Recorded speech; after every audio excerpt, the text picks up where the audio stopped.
Oke, kita masuk ke materi yang pertama ya, terkait dengan algoritma ya. Jadi sebelum belajar bahasa pemrograman atau dasar-dasar pemrograman, eh, awalnya itu kita harus belajar yang namanya algoritma ya. Nah, ini mungkin ada yang pernah dengar nggak istilah algoritma ini apa?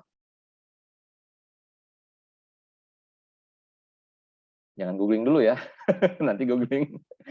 Mungkin di SMA atau misalnya masih di sekolah dulu pernah dengar istilah algoritma. Ada yang pernah tahu apa itu algoritma?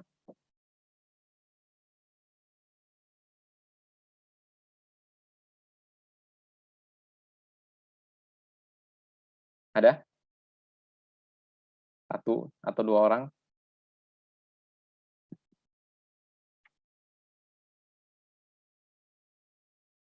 Oke. Jadi contohnya seperti ini ya. Ini mungkin kalian tahu nih ya. Nah, dulu ya, beberapa bulan terakhir ya atau beberapa tahun terakhir semenjak pandemi orang banyak di rumah gitu kan.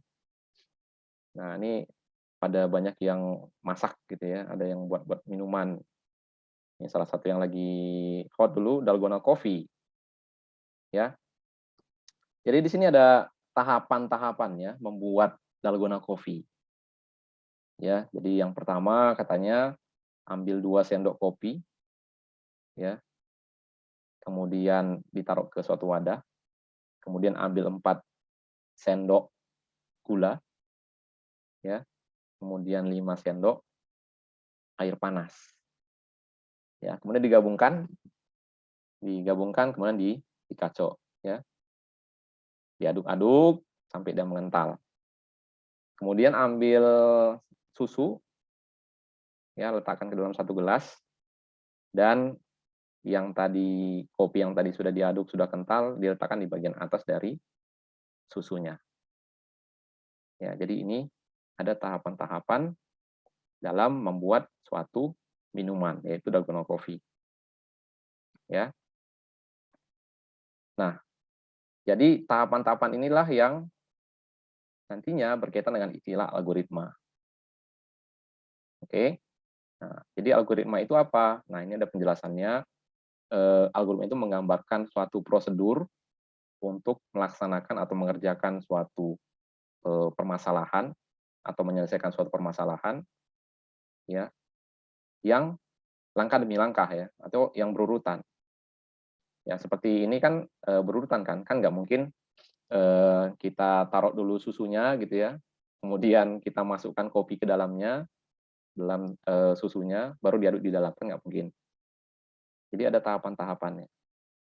Tahapan-tahapannya berurutan, nggak boleh acak atau random ya. Nah, jadi dalam kehidupan sehari-hari ya sebenarnya udah kita lakukan ini ya. Maksudnya sudah kita kerjakan gitu. Kalau kita mau ngerjain sesuatu kan kadang kita ada tahapan-tahapannya kan. Misalnya kita membuat teh, misalnya teh manis misalnya. Ya kan ambil gelas, ambil air, atau misalnya taruhkan gula, ya, taruhkan bubuk tehnya, sampai terakhir diseduh pakai air panas misalnya, ya. Jadi ada tahapan-tahapan dalam mengerjakan suatu tugas atau menyelesaikan suatu permasalahan, ya. Nah, dan dia berurutan, langkah-langkahnya berurutan. Oke. Nah, ini istilah lainnya, ini kalau dari kamus Oxford ya, a set of rules, jadi ada seperangkat aturan yang harus diikuti untuk menyelesaikan suatu permasalahan ya atau untuk menyelesaikan permasalahan tertentu. Nah, ini definisi dari algoritma ya.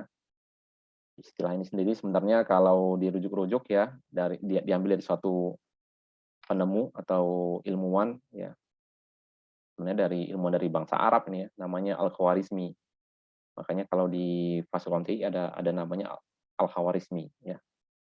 Tapi karena nanti kalian bisa baca sejarahnya, Al-Khawarizmi ini penemu angka 0 juga ya. Kalau yang kita tahu ada angka 1 sampai 9, penemu angka 0 adalah Al-Khawarizmi. Nah, tapi kalau dari orang barat susah menyebutkannya gitu ya. Jadi dibuatlah namanya algoritma. Sampai sekarang di kita namanya algoritma ya. Tapi kalau kalian lihat di KBBI, yang benar istilahnya algoritme. Ya. Tapi kalau di dunia IT sendiri lebih familiar dengan istilah algoritma. Oke. Nah, algoritma sendiri, kalau misalnya kalian mau membuat, nih sekarang lagi heboh, kopi kan, menjamur di mana-mana nih, warung kopi, ya kan. Nah, ada yang apa namanya, espresso gitu ya. Espresso ini bisa diambil dari mana-mana aja, ya. Jadi yang mau saya tekankan di sini bahwasanya tadi saya bilang bahwasanya algoritma itu adalah urutan langkah-langkah untuk menyelesaikan suatu permasalahan, ya. Tapi nggak harus sama caranya, ya. Nggak harus sama caranya. Contoh, kalau misalnya saya mau membuat suatu kopi espresso misalnya ya, bisa diproses pakai apa aja. Saya bisa pakai alat namanya AeroPress misalnya, yang pertama. Itu cara manual tuh, pakai tangan ya, manual. Ya. Atau yang kedua saya bisa pakai mesin ya, drip mesin. Kalau misalnya punya uang banyak, pakai drip mesinnya jutaan harganya ya. AeroPress juga harganya sebenarnya jutaan juga, walaupun ada yang ratusan ribu ya. Nah, ada lagi yang pakai frame press ya, yang manual, atau pakai kompor nih, pakai moka pot. Oh, ada yang sekarang model listrik juga ya. Jadi untuk mendapatkan espresso itu caranya ada banyak, tapi nanti cara-cara ini pun berurutan ya, nggak bisa sembarangan juga alurnya. Oke. Nah, jadi walaupun algoritma itu nanti kita mau menyelesaikan suatu permasalahan, caranya bisa banyak. Tapi cara yang banyak itu pun ada urutan-urutannya. Oke. Nah, ini konsepnya dulu ya, nanti kita bisa kemana-mana nanti setelah itu ya. Nah, ini contoh seperti kalau kalian lihat ada peta di layar ya. Ini ada mata angin ya, kalau kalian lihat di sebelah sebentar ya. Saya mengambil laser di sini. Oke. Kok warna kuning. Bentar. Ini ya, ini mata anginnya ada utara, ada selatan, ada timur, ada barat. Ya. Misal posisi kita ada di sini nih, di depan hotel. Kita mau pergi ke stasiun kereta. Ya. Nah, algoritmanya ini kan ada banyak ya. Kalian misalnya posisinya di sini bisa berjalan misalnya menghadap ke arah utara ya, berjalan melewati 2 blok, kemudian belok ke kiri dan jumpa stasiun kereta. Ya kan? Atau yang kedua, kalian menghadap ke timur, menghadap ke barat ya, west, menghadap ke barat, berjalan 1 blok, kemudian menghadap ke utara, berjalan 2 blok, dan jumpa stasiun kereta. Ya kan?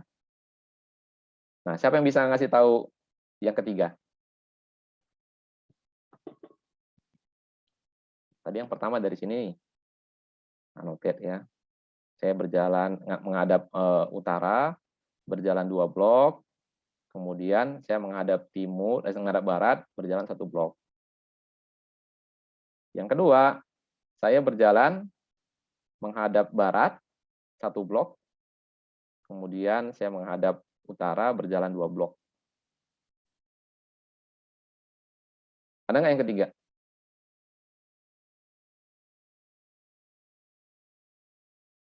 Yuk, salah satu. Ada, Pak. Ya, silakan. Sultan. Ya, di sini, Pak. Jadi Ya. menghadap ke utara, berjalan 1 blok, jalan Green Street, baru menghadap ke barat, berjalan lagi 1 blok di jalan First Avenue, baru menghadap lagi utara, berjalan 1 blok sampai di Trans. Oke, ya. Jadi menghadap utara, berjalan 1 blok, terus menghadap barat ya. Sini ya. 1 blok, baru Iya, Pak. menghadap utara lagi. Ya, bisa ya. Jadi cara kita ke stasiun kereta juga ada banyak ya. Bisa tadi yang saya bilang dari sini, ya. kemudian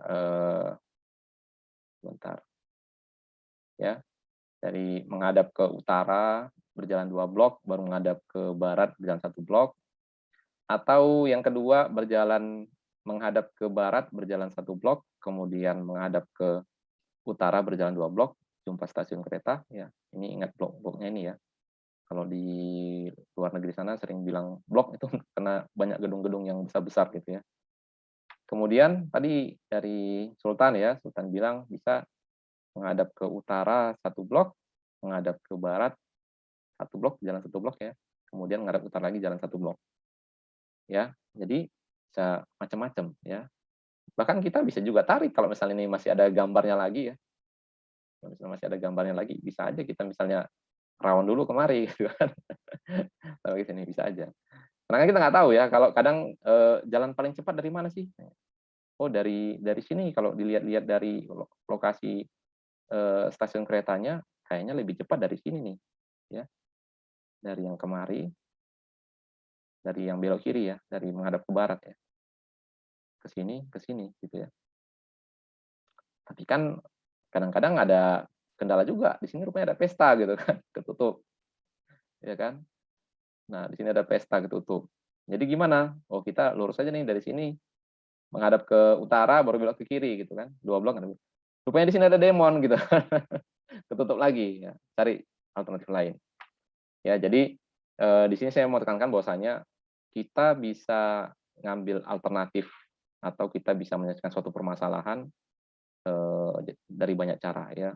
Dan itu mungkin bisa kalian apa namanya, udah kalian lakukan sehari-hari ya.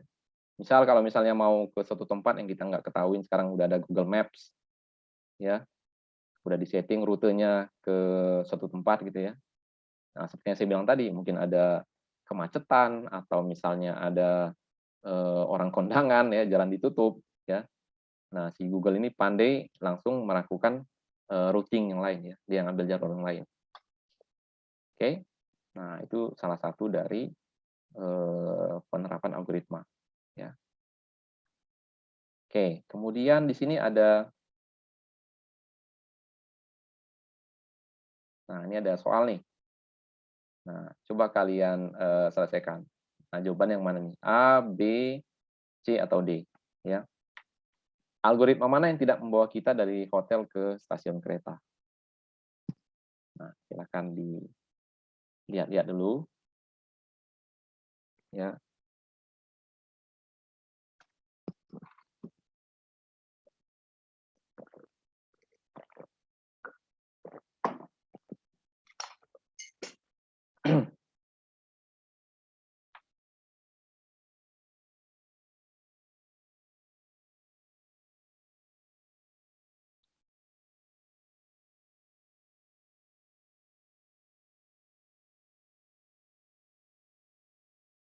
Oke, saya tunjuk salah satu ya. Khairia, Khairia Sophia. Nah, mana jawabannya Khairia?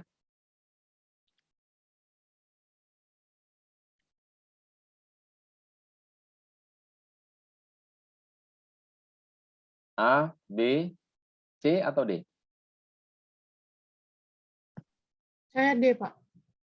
Khairia jawabnya D. Oke. Kalau apa nih? Tadi Sultan udah. Astra, Astra Sirait. Mana jawabannya? A, B, C atau D? Kalau saya D, Pak. D ya. Oke. Sebenarnya gampang ya. Ya udah betul jawabannya D ya.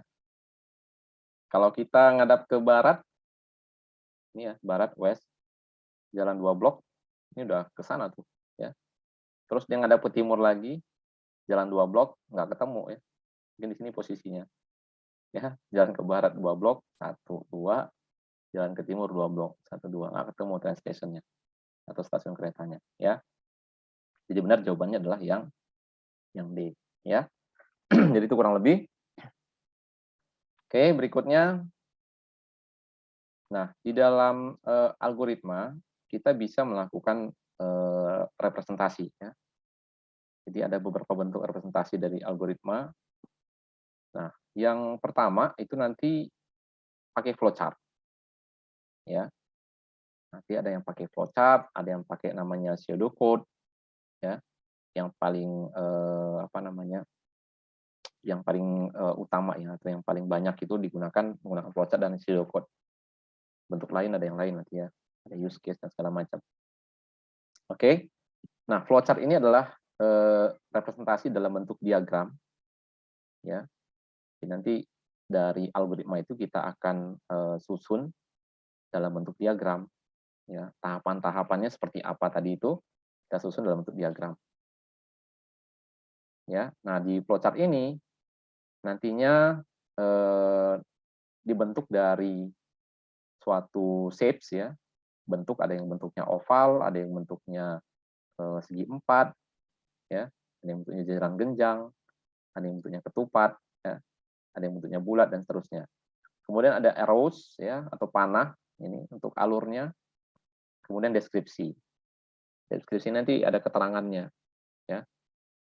Apa yang diisi misalnya dalam proses, apa yang diisi dalam decision, ini yang nanti berkaitan dengan kondisi, ya, kondisi tertentu, input juga. Oke. Nah, dari bentuk-bentuk ini, saya nggak tahu apakah kalian udah belajar di semester 1 atau misalnya di SMA, pernah mengenal yang namanya flowchart nggak sebelumnya? Belum pernah, Pak. Belum pernah ya? Pernah lihat nggak simbol-simbol ini?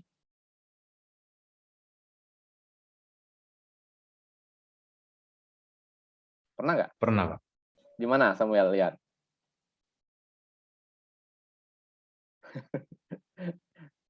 Di mana Nggak tahu, ngelihat? Pak. Nggak tahu.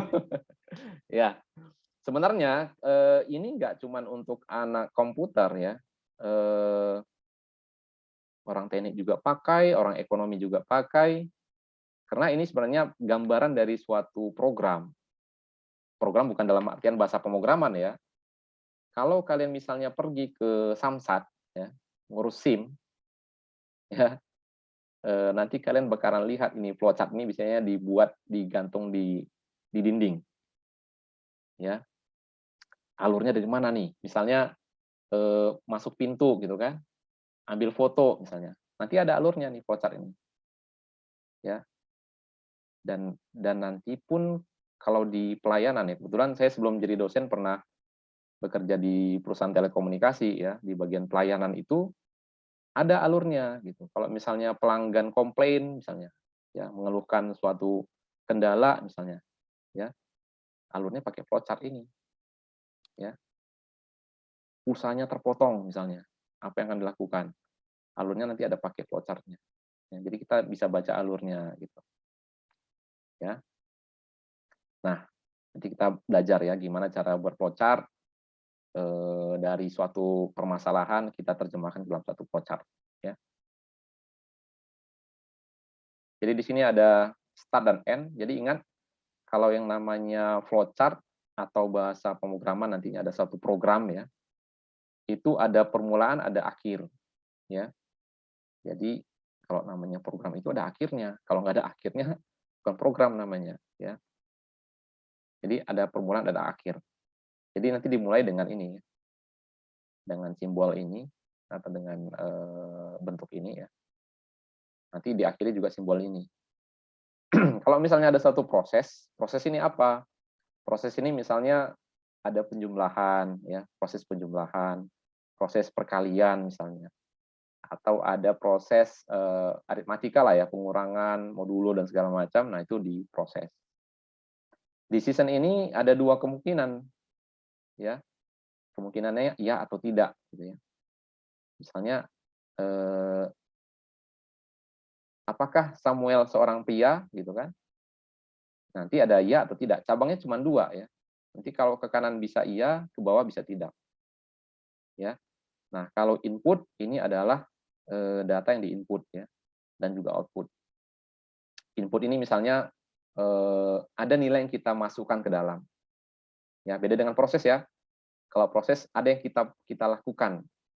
Kalau input ada yang kita input, ada yang kita masukkan. Misal kita mau menjumlahkan dua buah bilangan misalnya. ya, bilangan 1, bilangan 2. Nanti yang input pertama, input bilangan 1 misalnya. Ya. Kemudian nanti input bilangan 2. Terus proses bilangan 1 sama bilangan 2. Ya, nanti kalau masih bingung nanti saya coba gambarkan. Kemudian ada flow. Ini nanti panahnya ini akan menyambungkan dari satu bagan ke bagan yang lain. Ya, ini ada predefined process. Nanti ini saya jelaskan lagi ya. Ini in-page connector. Kalau nanti flowchart-nya kepanjangan itu bisa dipotong. Ini untuk alat sambungnya lah ya. Sambung nanti di samping. Kalau yang ini nanti sama juga sambung, tapi nanti halaman yang berbeda ya. Oke, nanti kita lihat gimana flowchart ini ya. Nah, contoh kalau di yang tadi ya. Kalau yang tadi ada suatu algoritma tadi kan, kita mau dari hotel ke stasiun kereta, ya tadi face north, berarti kita ngadap utara ya. Jalan 2 blok, 1, 2, baru hadap ke barat, sini ya. Jalan 1 blok kemari. Ya. Nah, ini startnya seperti ini, harusnya bentuknya kurang lebih kayak gini ya. Kayak ya sedikit oval gitu ya, oval. Ya, nggak tahu nih sebutannya apa nih ya, seperti ini. Kemudian yang berikutnya adalah proses. Ini semua proses ya. Hadap utara, jalan 2 blok ya. Hadap ke barat, jalan 1 blok. Ini semua proses. Ya, di sini belum ada inputan, ya, belum ada yang namanya decision ya. Dan yang lain ya. Oke. Dan ini end terakhir. Habis. Oke. Nah, untuk buat flowchart ini ada beberapa software yang bisa kalian gunakan. Yang pertama namanya Visio ya. Visio ini memang dari dulu ya, dari zaman saya kuliah dulu juga udah dipakai untuk buat macam-macam sih ya. Macam-macam diagram, nggak cuma flowchart aja. Ya, mau buat desain sistem, ada buat diagramnya pakai ini. Tapi ini berbayar ya. Ini berbayar. Pakai Microsoft Word juga bisa. Ya. Kalau kalian misalnya buka Microsoft Word biasanya di bagian drawing gitu ya. Kalau misalnya kalian pakai Microsoft Word 2019 dianya ada di bagian, harus saya cek ya, di bagian insert misalnya ya. Insert shape ya. Nanti bisa ke menu insert baru ke shapes ya. Di situ ada bentuk-bentuk flowchart. Nanti lihat aja menunya di bagian bawah itu ada namanya flowchart ya.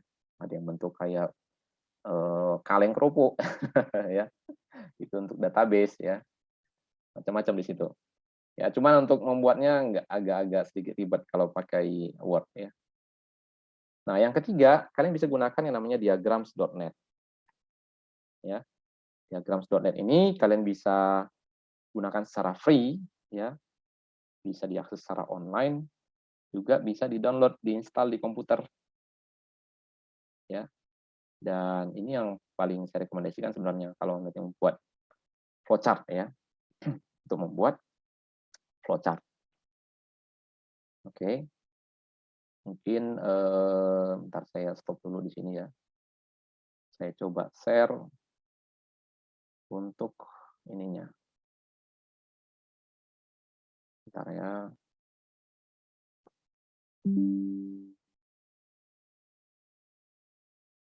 Diagrams.net.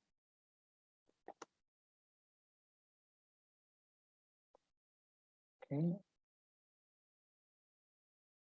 Nah, ini dia ya. Ini diagrams.net. Jadi kalian bisa start atau nanti download, diinstal ya.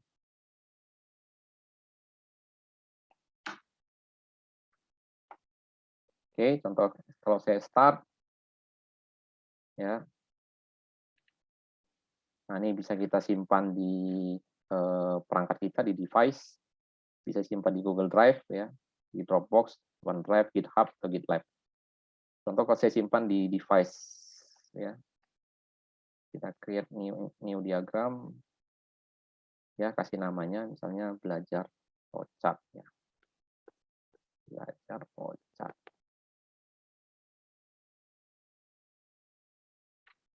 Oke. Oke, simpan di mana? Misalnya di dokumen ya. Belajar flowchart. Oke. Nah, ini kurang lebih tampilannya ya. Jadi kalau mau buat diagram di sini sangat mudah ya. Jadi kalau mahasiswa TI kadang kalau mau buat program harus buat gambaran sistemnya dulu. Ya. Jadi gambaran sistemnya dibuat diagram ya. Kita bisa cari macam-macam di sini diagramnya, mau cari user misalnya. Kadang gambarnya udah ada, tinggal drag and drop aja gitu. Ya. Nah, contoh kalau misalnya kita mau membuat flowchart penjumlahan tadi 2 buah bilangan ya. Di sini ada yang namanya start misalnya ini. Ya, ada yang bentuknya seperti ini, ada yang bentuknya kayak oval. Ya. Contoh ini kita bilang start atau mulai ya. Bisa bahasa Indonesia, bisa bahasa Inggris ya, nggak harus bahasa Inggris, nggak. Nah, misal seperti ini. Kemudian kalau penjumlahan dua buah bilangan, contoh saya buat di sini, kita menjumlahkan hasil jumlah gitu ya, hasil jumlah sama dengan bilangan 1 ditambah bilangan 2 ya. Nah, kalian bisa buat, misalnya kita mau buat seperti ini ya, flowchartnya gimana sih gitu. Nah, ini bisa kurang lebih flowchartnya kayak gini. Kita mulai ya. Kemudian apa? Input ya. Tadi input adalah ini. Ya. Apa yang diinput? Input bilangan 1. Ya. Nah, ini ada flow-nya. Makanya namanya flowchart ya. Flow mengalir ya. Bagan alir kalau bahasa Indonesianya. Ya. Flowchart itu namanya bagan alir. Oke. Input bilangan 1. Nah, ini bilangan 1 nih. Ya. Kemudian input bilangan 2. Ini bisa kalian copy. Bisa juga dibuat baru ya. Nah, misalnya ini input bilangan 2.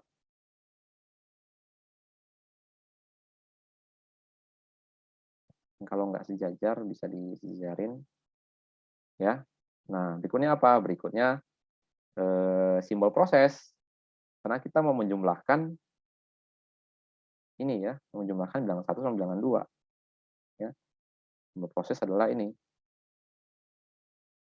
Rectangle. Oke. Jadi di sini hasil jumlah misalnya ya, hasil jumlah sama dengan bilangan 1 ditambah bilangan 2. Kalau kebesaran bisa diganti, propertinya sebelah kanan ya. Bisa kalian kecilin, atau kotaknya kalian gedekan juga bisa. Pasti esensi flowchart-nya nggak hilang ya. Maksudnya kalau yang peta itu untuk proses, kalau misalnya ini jajar genjang ya. Ini untuk input ya. Nah, ini. Nah, berikutnya apa? Berikutnya juga kita proses. Tadi ini untuk input, ini proses ya. Proses yang berikutnya adalah kita akan tampilkan hasil penjumlahannya ya. Boleh pakai yang ini lagi. Ini tadi untuk input dan output ya. Nah, kayak gini. Ini untuk mencetak hasil jumlahnya.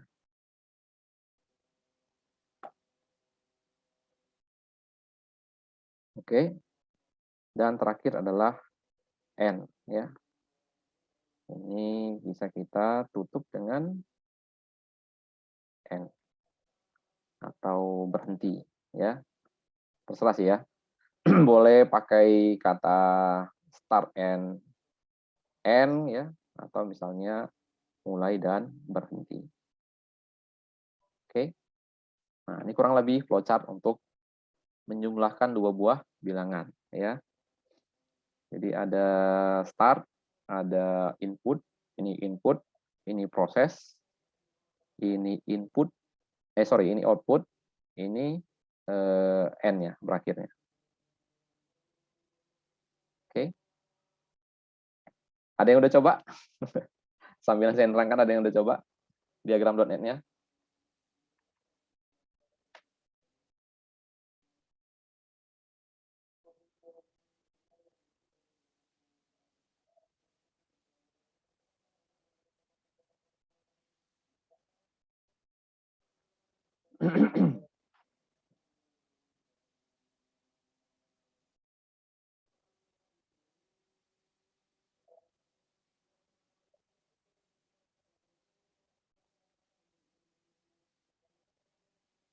Oke, ini yang sederhananya ya. Jadi kalau kita misalnya menjumlahkan dua buah bilangan, kurang lebih prosesnya seperti di layar ya. Ingat simbol-simbolnya, nanti bisa dipelajarin lagi ya terkait dengan simbol-simbol flowchart. Tadi di materi udah saya share sebagian, dan biasanya itu yang paling sering digunakan ya. Ada yang lain-lain, tadi kayak saya bilang bentuk kayak kaleng kerupuk gitu ya, gitu untuk database, dan tadi ada predefined juga. Ini masih yang sederhana ya. Kalau misalnya kasus yang lain nih, misalnya mau menentukan, ini siapa yang bisa nih? Saya coba tantang kalian ya. Menentukan bilangan, suatu bilangan ya, suatu bilangan ganjil atau genap. Nah, siapa yang bisa buat flowchart-nya? Kalau misalnya dari diagram nggak bisa, mungkin bisa ditulis manual pakai kertas ya, nggak masalah. Nah, silakan, coba siapa yang bisa menentukan suatu bilangan ganjil atau genap.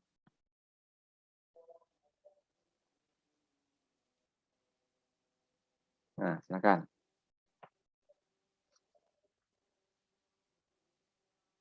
Ini saya geser dulu ya.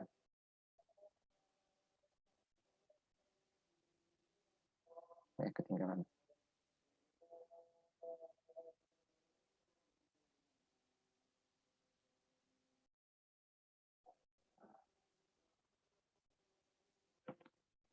Ayo. Ya, coba dicari flowchart-nya atau dibuat flowchart-nya. Bagaimana cara menentukan suatu bilangan itu ganjil atau genap. Nah, ini ada tambahan satu bagan ya. Pakai bagan apa nih? Belah ketupat ya. Yang bentuknya kayak ini.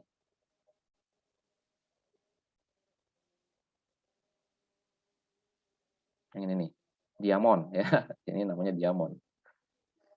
Ya, nanti pakai diamond. Ya, coba salah satu atau siapa bisa open mic, atau ada yang mau share screen ya, saya bisa izinkan untuk share screen.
Ada yang bisa? Nah, ini tadi simbol-simbolnya ya, ada start end, kemudian ada untuk per proses, ada decision, ya. Nah, tadi soalnya bagaimana membuat flowchart untuk menentukan apakah suatu bilangan itu termasuk bilangan ganjil atau bilangan genap. Yuk, siapa yang bisa? Ya, siapa yang mau mencoba? Atau ada yang mau langsung buat di diagram.net juga boleh, nanti bisa share screen, atau bisa dituliskan juga di kertas ya. Kalau ada yang mau tulis di kertas, silakan. Kalau mau coba.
Ada yang bisa? Izin, Ya, Samuel ya?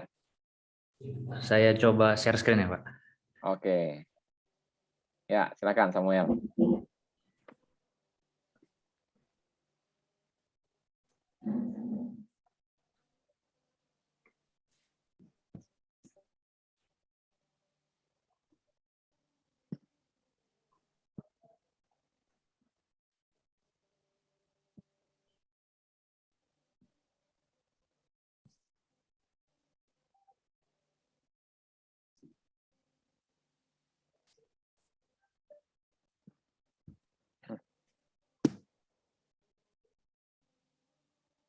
Udah kelihatan, Pak?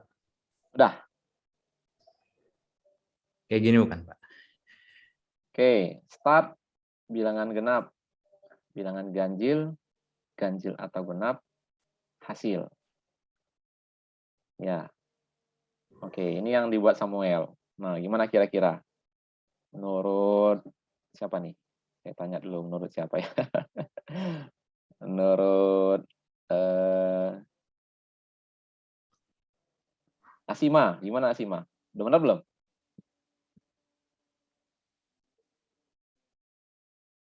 Asima Rohana. Udah benar Iya, belum? Pak, saya belum buat, Pak. Gimana? Saya belum, Pak. Belum, enggak, saya nanya pendapat kamu. Ini udah benar apa belum? Maaf, Pak. Oke, kalau menurut Iqbal gimana, Bal? Iqbal Rahman.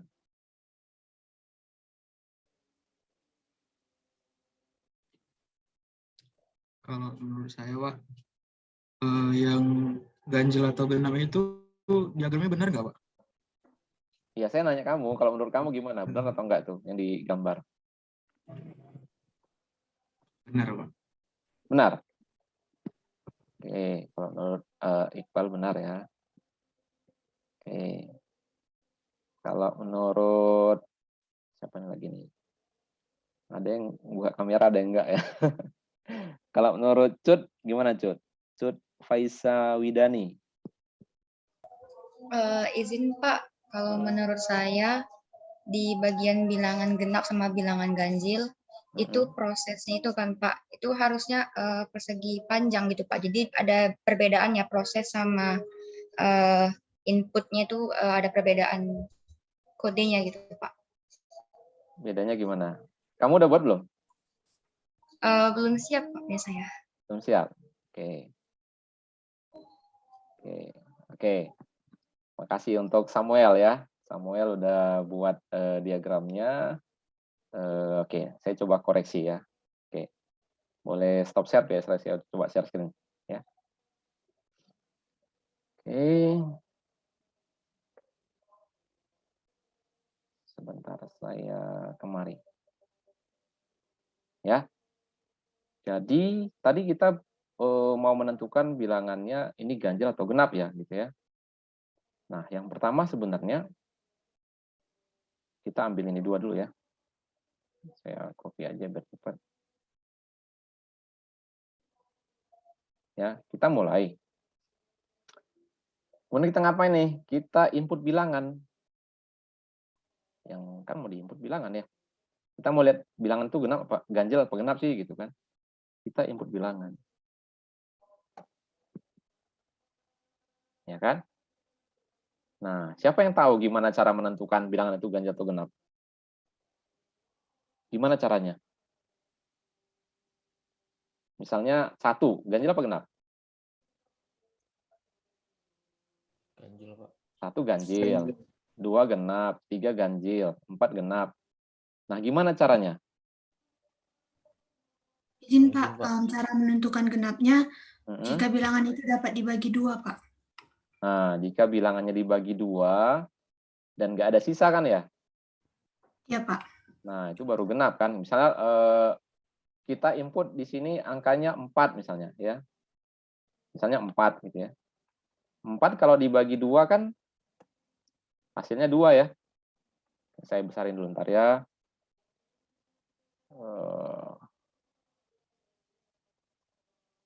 Nah, kayak gini nih. 4 dibagi 2 sama dengan 2 ya. Sisanya 0. Sisanya 0.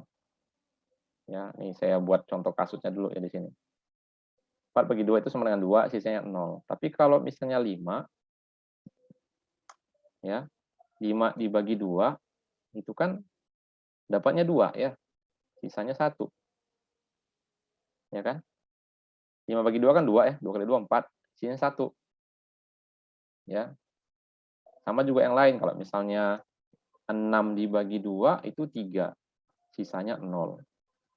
Tapi kalau 7 dibagi 2 itu 3, sisanya juga 1. Ya.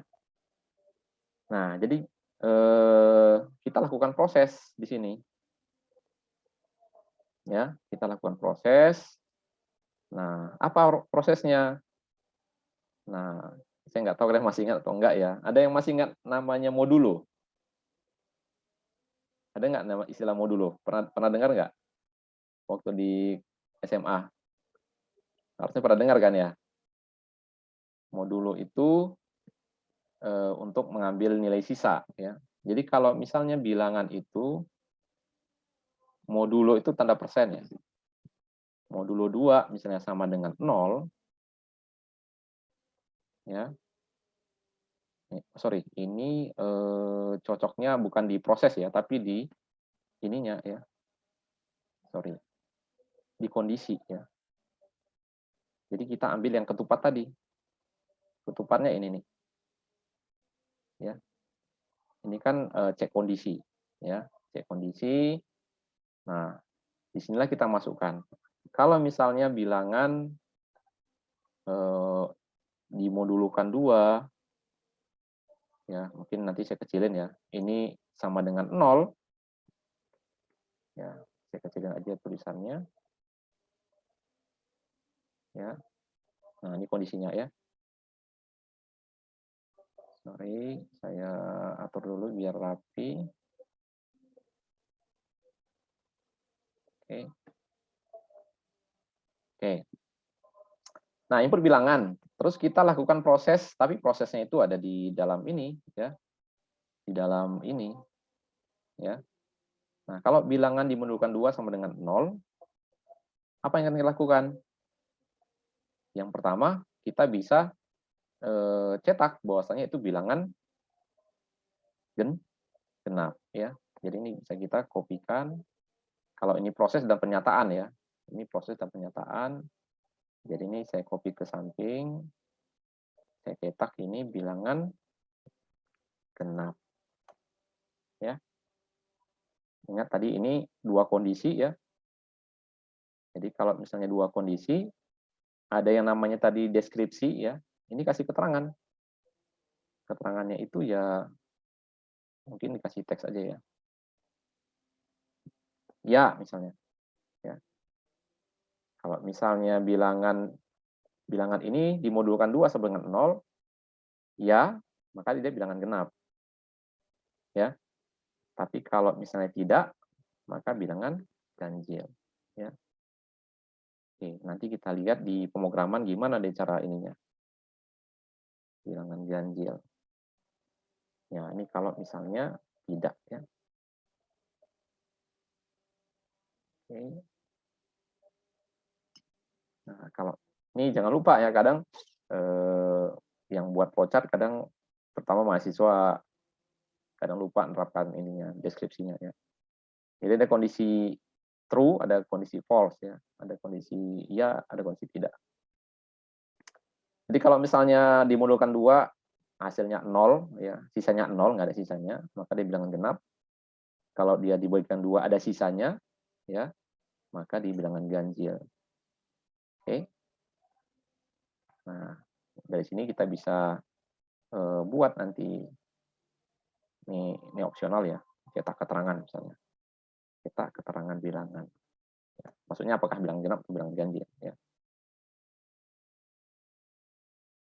Atau bisa langsung ke N ya. Atau ini kita langsung aja N ya. Nah, di sini udah ada keterangan kalau misalnya kita bisa cetak atau print nanti ya, istilahnya print. Ini jadi stop atau berhenti. Ya, dari sini tarik kemari. Ya. Dari sini kita juga tarik kemari. Ya, boleh 2 kayak gini. Ya, atur sedikit ya.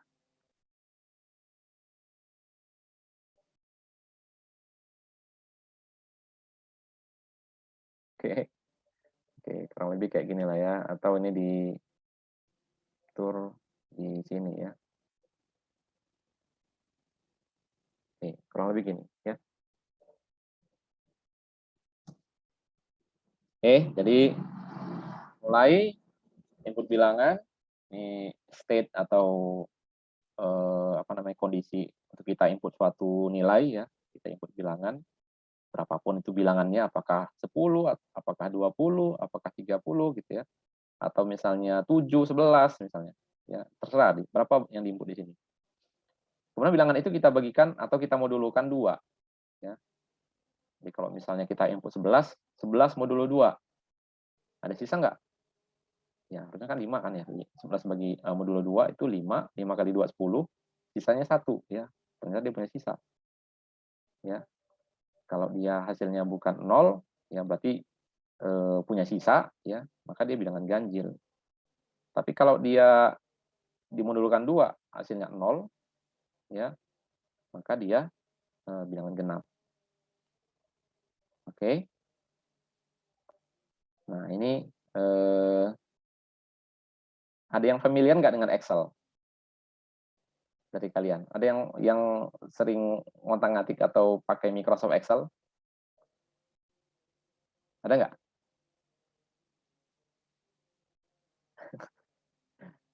Salah satu, kalau ada. Kalau nggak ada, nggak apa-apa.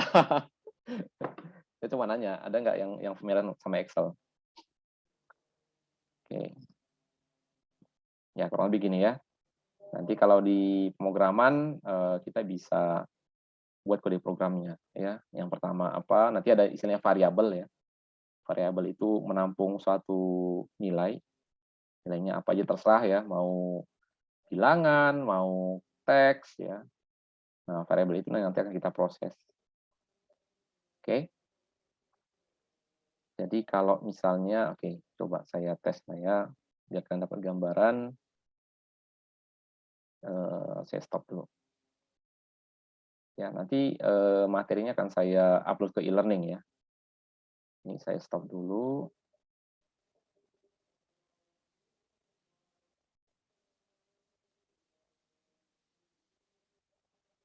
Oke. Ya, ini contoh ya, ini Microsoft Excel. Kalau misalnya kalian nggak punya Excel, bisa pakai WPS ya, yang gratis, namanya WPS, atau yang online pakai Google Spreadsheet. Ya, sama ya, Google Spreadsheet. Oke, kita bisa input bilangan di sini. Misalnya ini ada 4, atau saya masukkan sampai 10 misalnya ya, atau 11. Oke, kalau nggak kelihatan saya besarin. Oke, kayak gini ya, mudah-mudahan kelihatan ya.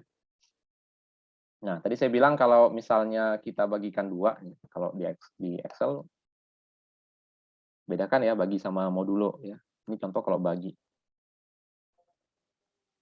Ya. Ini saya besarin lagi. Nah, ini kalau bagi ya. Rumusnya yang ini bagi 2 gitu ya. Kalau dibagi 2. Tapi kalau modulo itu sisa ya. Modulo itu pakai persen dia. Oke. Sorry, mungkin ada formula khusus kalau untuk modulo. Ya, di sini ntar ya, coba saya cari tahu modulo untuk di Excel. Oke. Oh, mod ya. Di Excel pakai mod ya.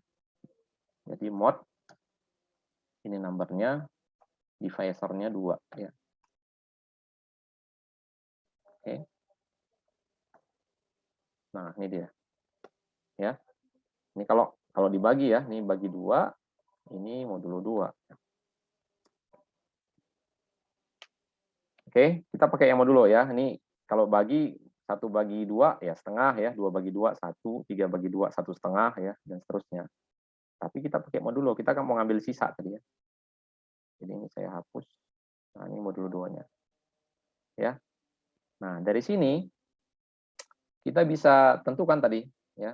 Kalau misalnya state-nya tadi ya, kita input nilai, kita modulokan. Nah, kan ini hasilnya ya. Ada 1, ada 0, ada 1, ada 0 gitu ya. Nah, gimana kita tentukan tadi ini bilangan genap atau bilangan genap? Kalau misalnya hasil modulonya 0, maka dia genap. Kalau hasil modulonya 1 atau di luar dari 0, maka dia ganjil ya. Nah, kalau di Excel itu ada, nanti mungkin di pemrograman juga ada ya. Ada formula if namanya ya. Nah, kalau ini sama dengan 0 ya, maka ini bilangan genap ya. Kalau enggak 0 berarti bilangan ganjil.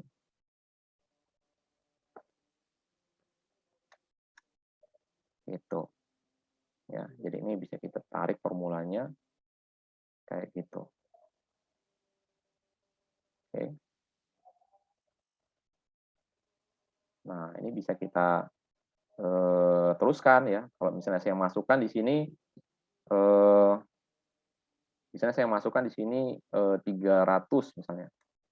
Yang genap, tapi kalau misalnya 121 bilangan ganjil. Ya. 101020 misalnya. Ya, dia bisa tahu langsung. Ya. Nah, ini formula ya, formula dari Excel. Ya, kurang lebih sama, nanti di pemrograman kita juga belajar ada namanya kondisi if then else ya. Kalau misalnya kayak gini jadi apa gitu ya. Kalau begini jadi apa gitu ya. Nanti mungkin kalau untuk nilai gitu kan, kalau yang tadi nilai, kalau nilainya di atas 80 nilainya A. Kalau nilainya rentang 75 sampai 79 75 sampai 80 nilainya B+ misalnya. Nah, itu juga pakai if nanti ya. If ini kalau di flowchart yang tadi bentuk diamond tadi ya. Yang segi 4 diamond tadi. Oke. Kurang lebih itu untuk hari ini ya. Saya rasa kita cukupkan untuk hari ini. Tadi udah sampai ini ya. Nah, ini referensi gambar nih karena sekarang apa namanya hak cipta ya. Jadi setiap ada saya ambil gambar dari satu sumber, saya akan sertakan sumbernya, apakah gambar ataukah dari teks tadi ya. Oke. Kira-kira itu untuk hari ini. Ada pertanyaan sampai sini? Ada yang mau yang kurang jelas bisa ditanyakan ya. Minggu depan kita coba masuk ke bahasa pemrograman ya. Gimana bahasa pemrograman, tingkatnya seperti apa. Kemudian nanti kita coba masuk bagaimana cara membuat kode program tertentu ya. Yang tadi mungkin bisa kita demokan lagi. Gimana cara buat program sederhana aritmatika ya, penjumlahan, pengurangan atau misalnya perulangan gitu ya. Ada istilahnya for. Ya, seperti ini aja dulu. Ada pertanyaan? Atau ada yang kurang jelas? Ada yang kurang jelas bisa ditanyakan. Ya.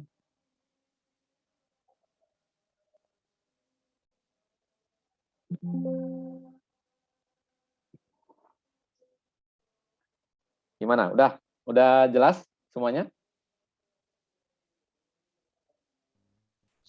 Cukup jelas, Pak. Jelas ya. Oke. Oke ya, jadi sampai jumpa hari Selasa ya. Kita masuk hari Selasa jam 2 siang ya. Saya nggak tahu ada kuliah lagi nggak sore kalian? Karena kan jadwal jam 1. Ada kuliah lagi nggak setelah mungkin jam 4 lah selesai atau 1,5 jam ya. Kalau waktunya normal 1,5 jam, berarti kalau startnya jam 2, jam 3, jam setengah 4 deh. Kayaknya nggak ada ya, cuma satu ini ya. Setelah jam 2 ya. Oke. Jadi sampai jumpa hari Selasa jam 2 siang ya. Mudah-mudahan nggak ada kendala, jadi kita bisa kuliah seperti biasa ya. Demikian aja, lebih dan kurang saya mohon maaf ya. Wassalamualaikum warahmatullahi wabarakatuh. Selamat siang, salam sejahtera dan salam sehat semua ya. Waalaikumsalam. Selamat siang, Pak. Terima kasih, Selamat siang, Pak. Terima kasih, Pak. Makasih, Selamat siang, Pak. Pak. Ya, Terima kasih, Pak. sama-sama.